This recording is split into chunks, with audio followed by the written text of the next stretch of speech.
Hello everyone and welcome back to the Home Studio Simplified channel. Today we have a plugin review for you, and this is from the company United Plugins. The plugin we'll be talking about is Front DAW. Alright folks, so before we start diving into this plugin, I'd like to also make mention of the fact that we have a monthly song contest going on here every single month. If you'd like to know more about that and get in on the fun yourself, there will be a link provided in the description below this video where you can check that out. Likewise, I keep failing to mention the fact that we have a podcast around here. We're actually up to episode number 67 right now. So there's an entire backlog of audio podcasts that you can go and check out while you're on your commute or doing some yard work. Now let's dive into the Front DAW plugin by United Plugins. Okay, so right out of the gate, one of the things we need to make mention about this particular plugin is that it's one of those plugins you need to place on every single track within your mix to really begin to hear the results. And to start this off with a little bit of a small rant, it does not have a bypass button. I'm not sure why it doesn't have a bypass button, but it doesn't. Okay, so heading over to the desktop now here, you can actually see that what I've done to work around this is I've added Front DAW into an FX chain. Now, this is something that's proprietary to Cakewalk by BandLab. It allows you to actually take one plugin or a series of plugins and then have your own dedicated controls for each of those plugins within that chain. So by utilizing this feature within Cakewalk by BandLab, I was able to add a bypass knob to each one of these that I can then bypass the entirety of all of the plugins that have been inserted at once. Now, if you're unfamiliar with how to use this particular feature within Cakewalk by BandLab, I have created another video about that here on the channel as well. In fact, I have an entire playlist if you'd like to check it out that should be appearing on your screen right now. All right, so let's go ahead and start diving into some sound examples now before we actually get into the controls and what exactly is going on under the hood. After all of the features and the controls are fine, but if it doesn't sound like what you're looking for, you may just want to go ahead and move on to a different plugin. Okay, so I've went ahead and made sure that the mix in and of itself is looped, and we're just going to start messing with some knobs. I have yet to even actually hear what this thing does to tracks, so this is sort of going to be a blind reaction to exactly what this is going to do. All right, so first and foremost, let's go ahead and get a baseline standard to sort of base everything else off of. And the best way that we're going to be able to do this is to just bypass every instance of this plugin in the mix and then give it a brief listen to kind of see where we're starting off at.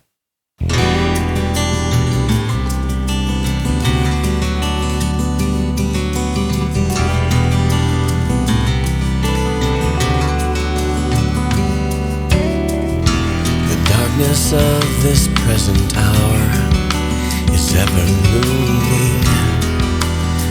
Okay, so there's a real quick brief listen to the mix. Now let's go ahead and see what Front DAW is going to add or take away from this mix. All right, so now I have a portion of the bridge that I'm going to go ahead and loop. This is the part of the mix where all of the instruments come in. There's the most saturated portion of the mix. So this should give us a good representation of what the British setting on this particular plugin is adding to the mix. Before we get started, I'm going to set the Mojo knob at a conservative 50% level, and we're going to bypass every instance of this plugin on the mix. Talk is cheap, give me change. That's all I need to make this home. Burning love, what you say won't be enough to make me fall before the idol that this world has raised in ignorance. I'll boldly stand for what is right and keep on walking in the light. When I have drawn my final breath, my conscience clean before my death, I'll raise my voice in victory, 'cause pride has not defeated me. There's a world to love outside yourself and a life to live with someone else.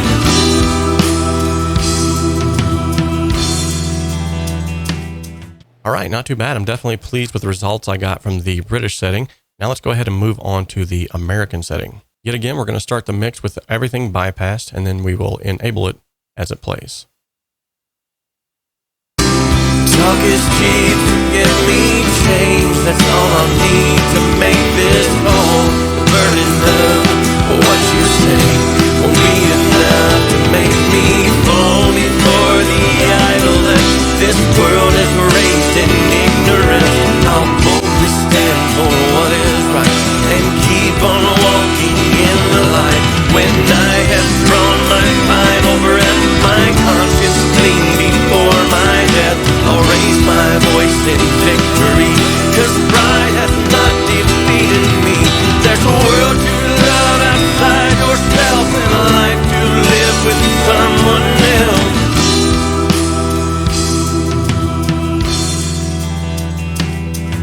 The sickness. Very, very cool. I definitely like the US setting. Now let's move to the German setting and let's see what that can add or take away from the mix. Sickness that this world is going through.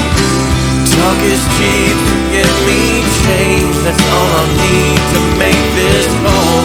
Burning up what you say won't be enough to make me fall before the idol that this world is raised in ignorance. I'll boldly stand for what is right and keep on walking in the light. When I have drawn my final breath, my conscience clean before my death, I'll raise my voice in victory, 'cause pride has not defeated me. There's a world to love outside yourself and a life to live with someone else.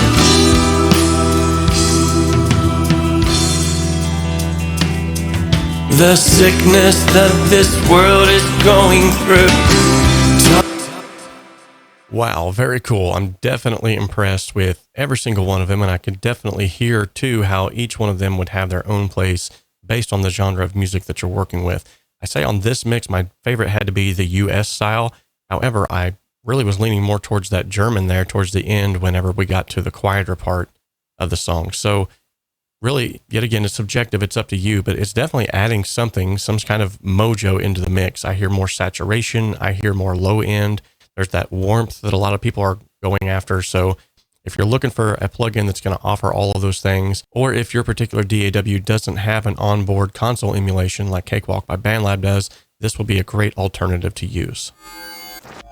All right, let's begin to look at some of the key features now of the Front DAW, and we'll kind of go through what each of these knobs actually does. Now, first and foremost, the biggest key feature is that Front DAW has a proprietary variable analog random modeling technology, or VARM for short. This VARM technology is based on the knowledge of chaotic behavior and randomness of the analog world. So thanks to VARM, each of the plugin instances act slightly different from another. The reason why it does this is because the VARM models randomness of the subtle differences between the values of the electrical parts exactly as it would in real electrical units and in a real console. Likewise, as we have already seen, there are three different modes or types of saturation: the BR or the British, the US or American, the GE or the German. So BR represents the classic fat British consoles, the US stands for legendary punchy American style inputs, and if you switch to the GE, it will give you this velvet sounding colorful vintage German tube console. And the fun begins down here at the Mojo knob. By turning the Mojo knob, it lets you decide the amount of saturation that your tracks get. Now, the effect is rather subtle and gentle because Front DAW is intended to be used on many tracks simultaneously, as stated before. In fact, as we have seen in this demonstration, I've included 52 instances of this plugin on each of the 52 tracks within this project, and it really only affected it minimally. Now, the other thing that I love about this plugin, which most of United plugins have, is that they have this photorealistic graphic user interface that gives you the feel that you're touching the real hardware. Now, it easily adapts to your needs in the sense that you can just take and drag this thing to whatever size that you might need to make it easier to use. Likewise, if you're interested in using this, but you don't want to actually spend the money on it just yet, there is a 15-day unlimited trial version for free. Okay, everyone, this has been a brief introduction of the Front DAW plugin. I hope that you found this informative and entertaining at the least. If you like this kind of content, you'd like to see more of it, consider subscribing while you're here. Likewise, ring the bell and enable all notifications so that every time I go live or I have a new tutorial that drops, you will be the first to know. Until next time, remember, we can dream alone, we can even create alone, but together, we can achieve so much more.